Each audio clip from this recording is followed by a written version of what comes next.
Mary Elizabeth Fry once wrote of death, "Do not stand at my grave and weep.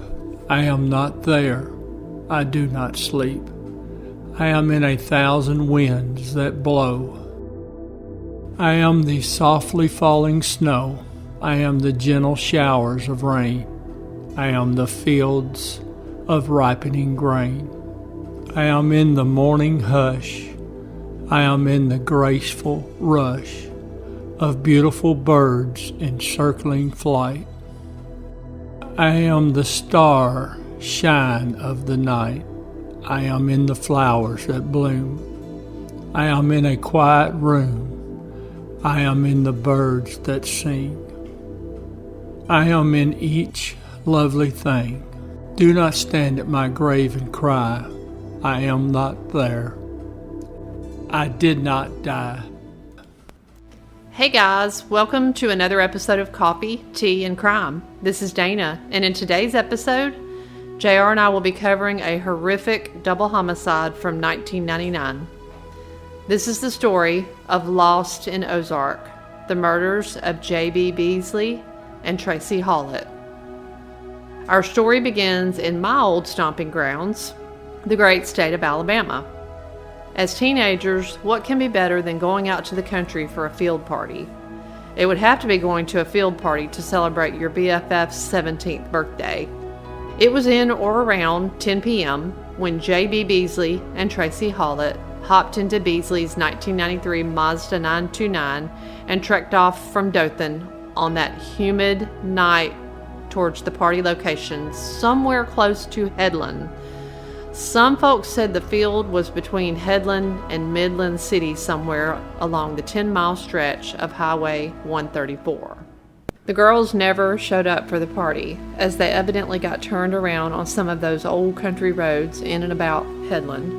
Though no one knows how they got there, the best friends ended up in the town of Ozark, some 22 miles away from Dothan. At 11:30 p.m. or so, Tracie made a phone call to her mom from the payphone at the Big Little convenience store located at 763 East Broad Street, which was closed at the time. She told her mom they had gotten lost and were now in Ozark.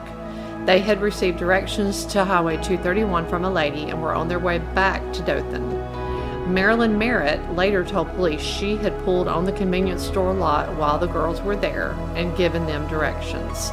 She watched the girls take a ride onto Broad from the parking lot, just as she had told them to do. Broad would lead them to Highway 231 South and back home, but they never saw home again. Before we get deeper into this story, let's pump the brakes a little and talk about how JB and Tracie ended up in Ozark, when everybody seems to be saying that the party was in Headland, which is approximately 24 miles away from Ozark. There is some talk that the field party was supposed to be on Skipperville Road, which runs from Ozark east to Skipperville, Alabama.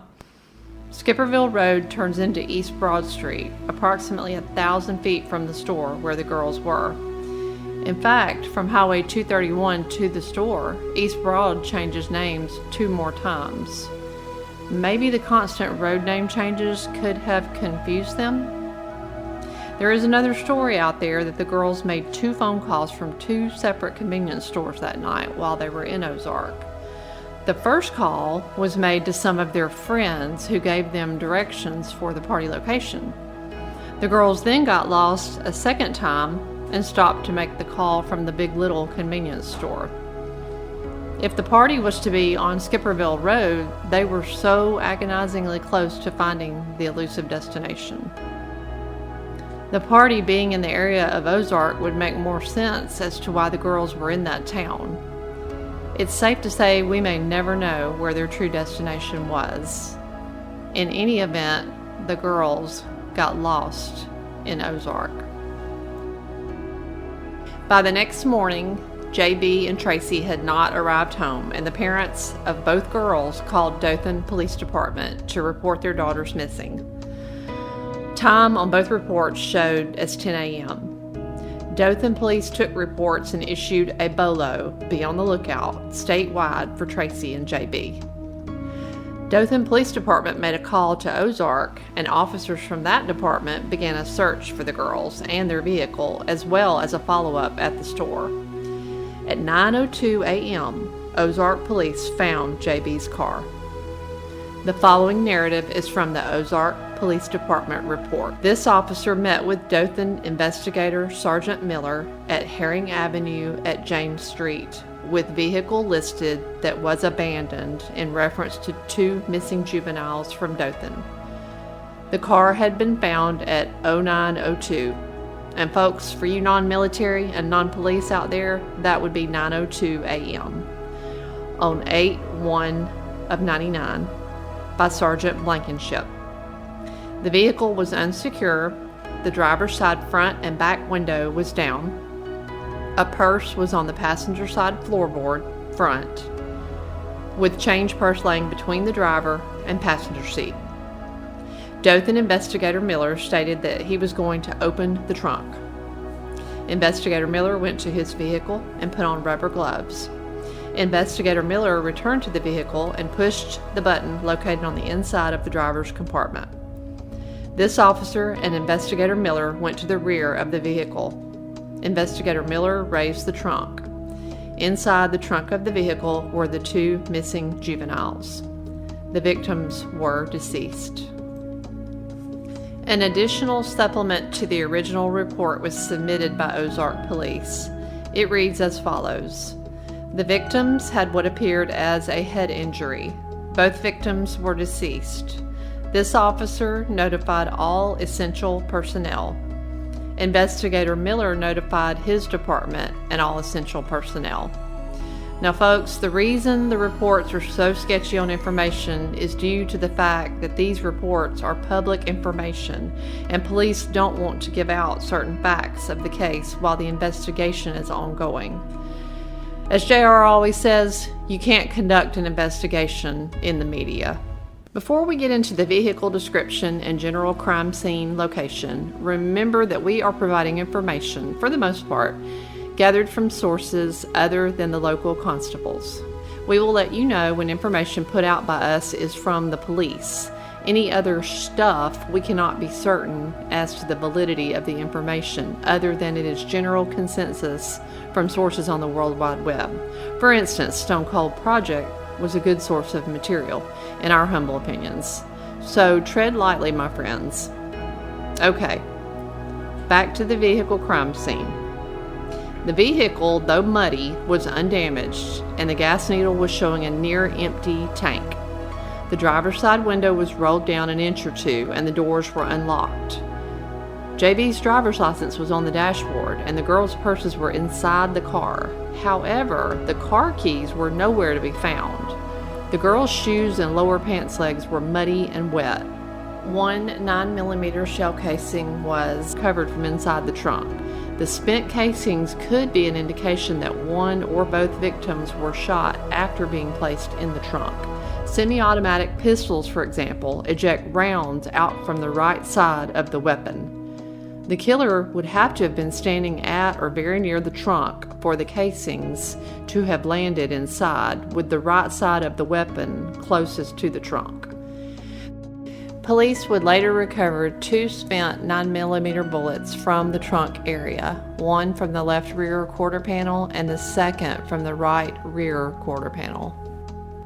There is some speculation that the mud and near-empty gas tank has relevance to the crime itself. It was said the car had been filled up the day before. The witness who spoke to the girls at the convenience store said the car was spotless and the girls' clothing was in tip-top shape. We don't know how factual that report is, but it would be viable in determining what may have happened after the girls left the store.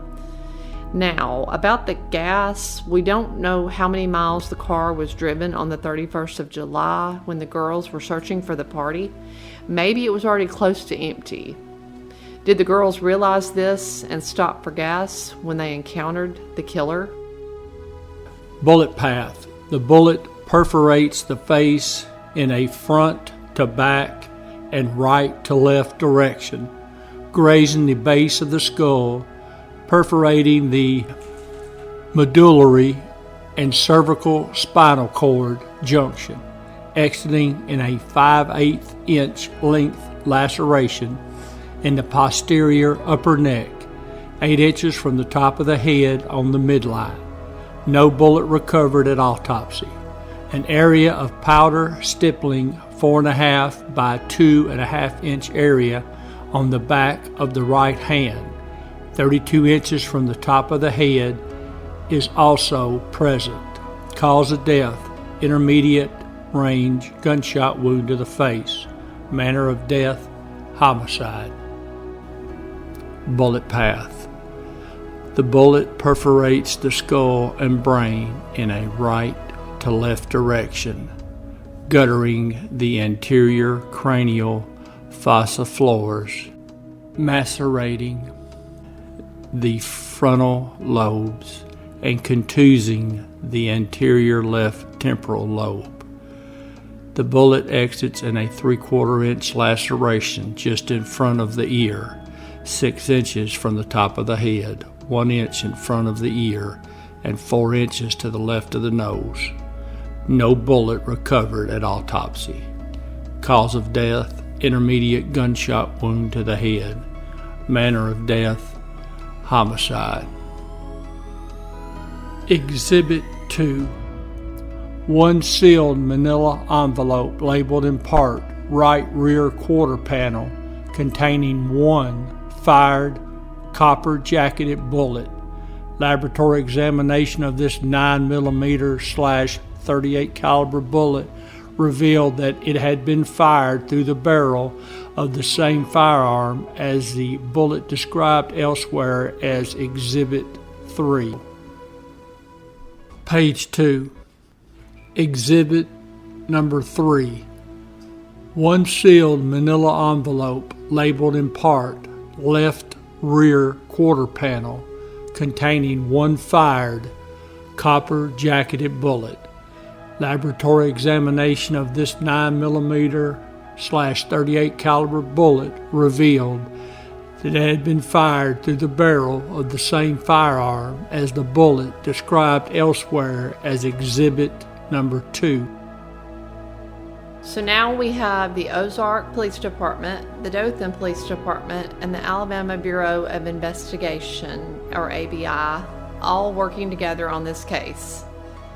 The autopsies on both girls have been completed.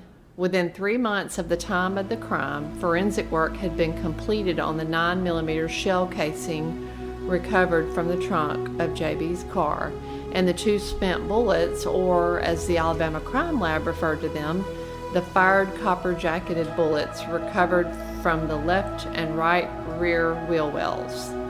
Now all they needed was a suspect. And as is true with most homicides, there was no shortage of suspects or conspiracy theories as to where the girls were actually going, who they were meeting, how many suspects were involved, why the police couldn't solve the case, which included the police murdered them and were stalling, thus explaining why the case wasn't solved. Spoiler alert, if the police had done it, then it seems logical that they would run out and put the crime on somebody so they could close it by arrest. Just saying.